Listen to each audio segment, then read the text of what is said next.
Voices from the city farm.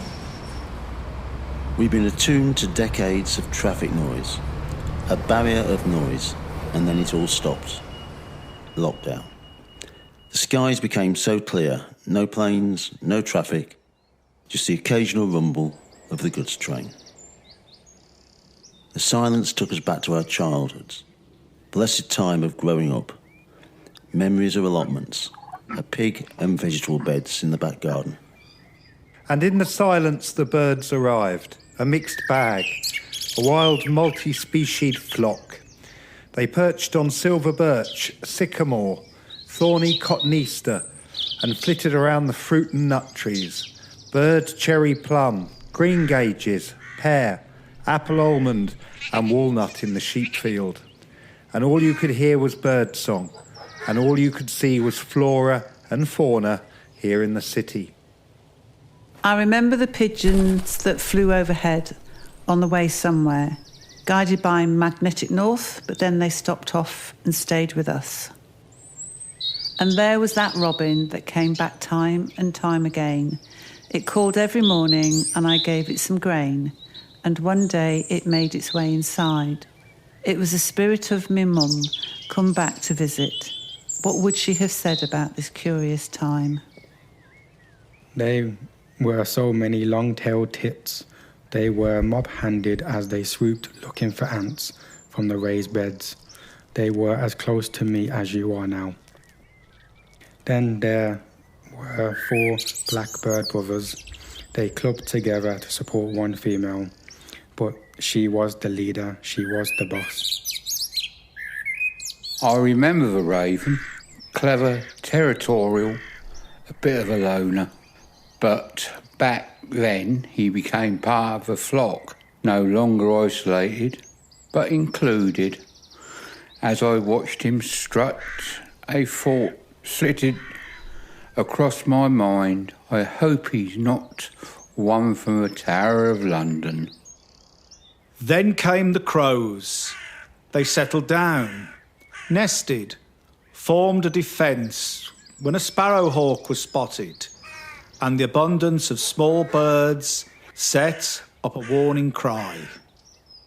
One night I heard the hoot of a barn owl, so majestic. I loved to watch them hunt. Pure instinct. The birds here on the farm weren't disturbed by the wild birds. They went on much as before. The ducks and geese still got a bit excited when their pond and pavement were cleaned out. They cackled and fought. The females were just as vocal as they always were. But the lavender guinea fowl were curious. They settled down with the turkeys. The male turkey was and still is quite protective. The chickens wandered around companionably when the ground was dug over. They followed and in turn dug for worms.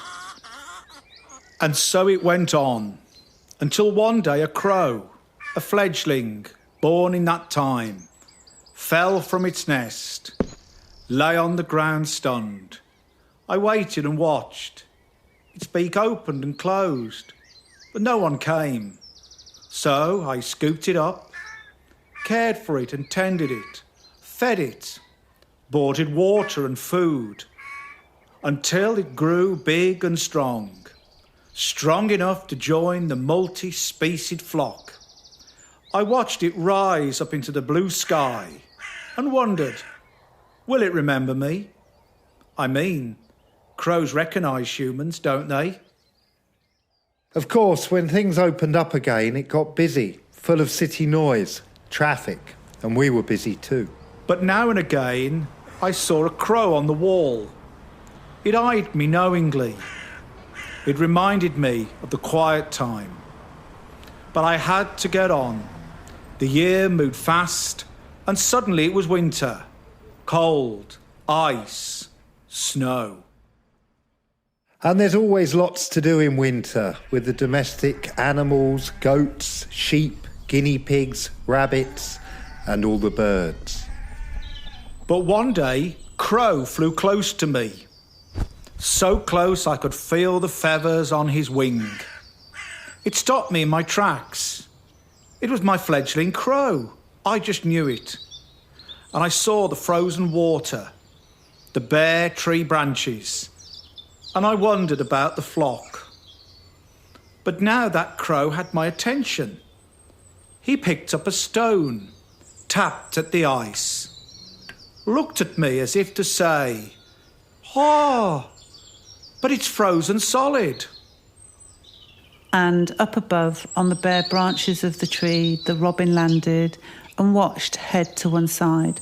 I could almost hear me mum speak. The crow looked at me, tapped the ice again, and I ran inside, returned with water, poured it on the ice.